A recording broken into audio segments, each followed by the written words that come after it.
Beneath the surface, Eleanor Hargrove wiped her brow as she finished scrubbing the kitchen floor. Her knees ached from the hours spent on the hard tile, but satisfaction coursed through her at the gleaming surface. The house was finally ready for her. Richard's colleagues, who would be arriving for dinner in 3 hours? Still not done? Richard's voice carried a hint of mockery as he strolled into the kitchen, tracking mud across her freshly cleaned floor. I hope you've planned something impressive for tonight. Williamsons are important clients. Eleanor bit her tongue and watched the brown footprints desecrate her work. I've prepared the beef Wellington you requested and a selection of appetizers. The dessert is chilling. Richard barely glanced at her as he opened the refrigerator, removing a bottle of water. Make sure you wear something presentable tonight, not those baggy things you lounge around in. Maybe do something with your hair. First impressions matter. I know they do, Eleanor said quietly, already getting the mop to clean the new mess. And remember, these are sophisticated people. Perhaps limit your input to serving and simple pleasantries. He took a swig of water, eyes fixed on his phone. You're just the maid tonight, darling. Leave the business talk to me. The words stung, though they weren't new.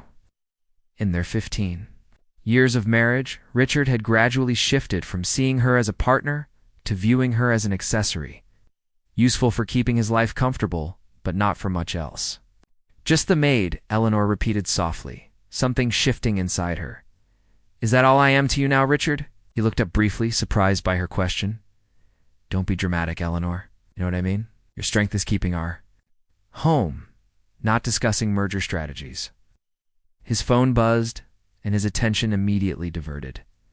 I need to take this. Make sure my navy suit is pressed. After he left, Eleanor stood motionless in the kitchen, the weight of invisibility pressing. Down on her shoulders, she glanced at her reflection in the window, a woman of 43 who had once graduated summa cum laude from Wharton, who had dreams beyond these walls. Her phone pinged with a notification.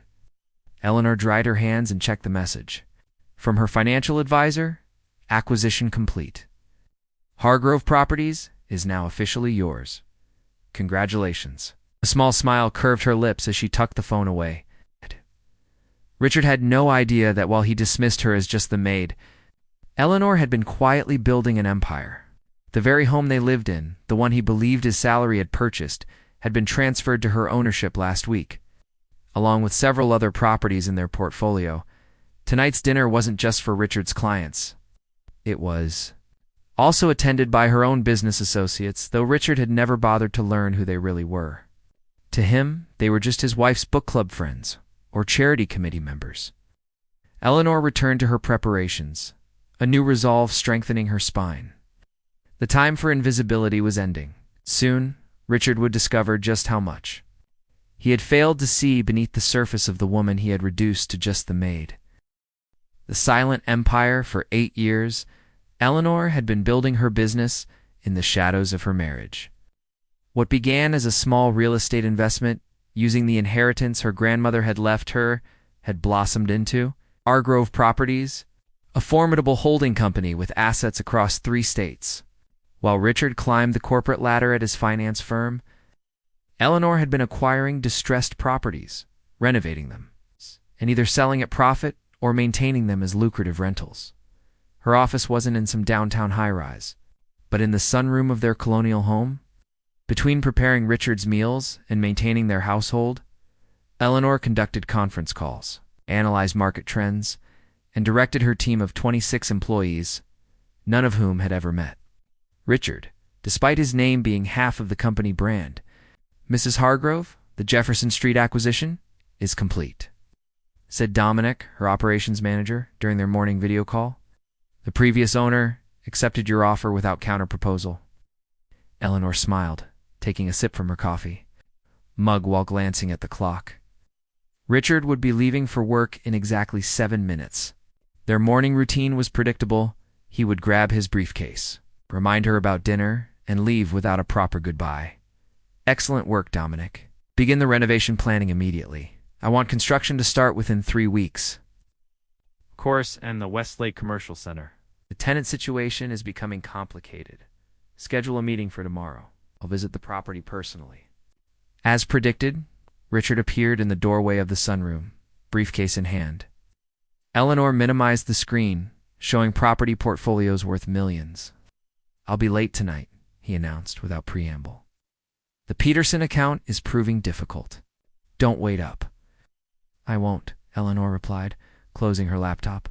"Good luck with Peterson."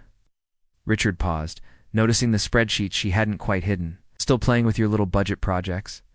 You should join one of those investment clubs for housewives if you're bored." The condescension in his voice would have once hurt her. Now it merely reinforced her decision. "Actually," Eleanor said carefully, "I've been thinking about our future. Perhaps we should discuss some changes when you have time." Richard checked his watch impatiently. "Changes to what? The garden? Do whatever you want with it.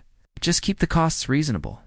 He turned to leave. "Remember, we live on my income, not your little hobby money." After the front door closed, Eleanor reopened her laptop. The hobby money he dismissed so casually had surpassed his annual salary 5 years ago. Last year alone, her company had generated revenue 8 times what Richard earned. "Dominic, I'm ready to proceed with the final phase," she said, returning to her call. "Prepare the documents we discussed." "Are you certain, Mrs. Hargrove?"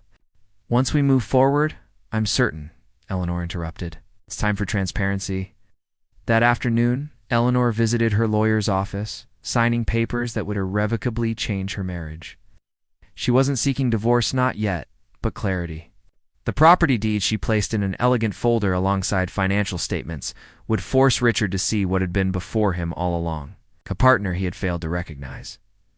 As she drove home, Eleanor felt a strange mixture of anxiety and liberation. Tonight, she would cook Richard's favorite meal, pour his preferred whiskey, and then show him exactly who had been living beneath his roof all these years. The aroma of rosemary and garlic filled the dining room as Eleanor set the table for 2. She had chosen Richard's favorite crystal glasses and the china they received as wedding gifts 15 years ago. Tonight needed to feel familiar. Before everything changed, Richard arrived home just after 7, loosening his tie as he entered. His eyes widened slightly at the elaborate dinner setting. "What's the occasion?" he asked, suspicion creeping into his tone. "Is it our anniversary?" Eleanor smiled. "No special occasion. Just thought we should have a proper dinner together. It's been a while." During the meal, Richard dominated the conversation with tales of his workplace triumphs, how he had secured the Peterson account, despite competition, how his boss had praised his strategic thinking. Eleanor listened, nodding at appropriate intervals, allowing him this final evening of delusion. "Dessert?" she offered after they finished the main course. "Later, perhaps?" "I've got some work emails to review." Richard pushed back from the table. "Before you do," Eleanor said, her voice steady despite her racing heart, "there's something I need to discuss with you." Richard sighed impatiently. "Can it wait?" "The Singapore market opens soon and I need to know," Eleanor interrupted, her tone firm. Enough to make him pause. "It cannot wait. Not anymore." She retrieved the folder from the sideboard and placed it before him. Richard stared at it with mild annoyance. "What's this? It's about redecorating the house again. Just do whatever you want within reason." "No, my salary has limits." "Open it," Eleanor said simply. With a dramatic sigh, Richard flipped open the folder. His expression shifted from irritation to confusion as he scanned the first document, a property deed with Eleanor's name listed as sole owner. "What is this? Some kind of mistake?" He flipped to the next page, a comprehensive financial statement. "For Hargrove Properties, LLC? I don't understand." 8 years ago, Eleanor began, "I started a small real estate investment company using my inheritance. That company has grown substantially." Richard's face paled as he continued reading. "These numbers can't be right. This says the company is worth $37 million as of last quarter's valuation," Eleanor finished. "And yes, it's correct. But, .. Richard's voice faltered. "This has my name on it. Hargrove Properties. I kept my married name for the business. It seemed simpler." Richard stared at her as though seeing a stranger. "Why didn't you tell me?" "All these years, I tried at first," Eleanor replied, memories flooding back. Remember that property on Maple Street I was excited about? You told me to leave real estate to the professionals and focus on planning your company dinner. After that, I stopped sharing. But how did you manage all this? You're always here, cooking, cleaning, ... I work while you're at the office. My team handles much of the day-to-day operations. She paused. Richard, this house, the one you believe your salary paid for, I purchased it outright last year. The mortgage payments you've been making have been going into an investment account in your name. Richard's face flushed with a complex mixture of emotion, shock, embarrassment, anger. You've been deceiving me. No, Eleanor corrected. I've been underestimated by you. There's a difference. So what now? Richard asked, his voice hollow. Is this your way of asking for divorce? Taking everything? This isn't about taking. Richard, it's about recognition. I'm not just the maid. I'm not your subordinate. I'm your equal, perhaps more than you realized. What happens next depends on whether you can accept that reality. The reflection for 3 days, Richard barely spoke to Eleanor. He left early for work, returned late, and slept in the guest room. The silence between them stretched like an abyss, filled with 15 years of misunderstandings and one massive revelation. On the 4th morning, Eleanor found him sitting in the kitchen before dawn, still in his robe, staring into a cup of cold coffee. You've been up all night, she observed, moving to make fresh coffee. I couldn't sleep, Richard admitted. I keep thinking about everything, trying to understand how I missed it. Eleanor sat across from him, studying the face she had loved. For so long now, haggard with sleeplessness and humiliation.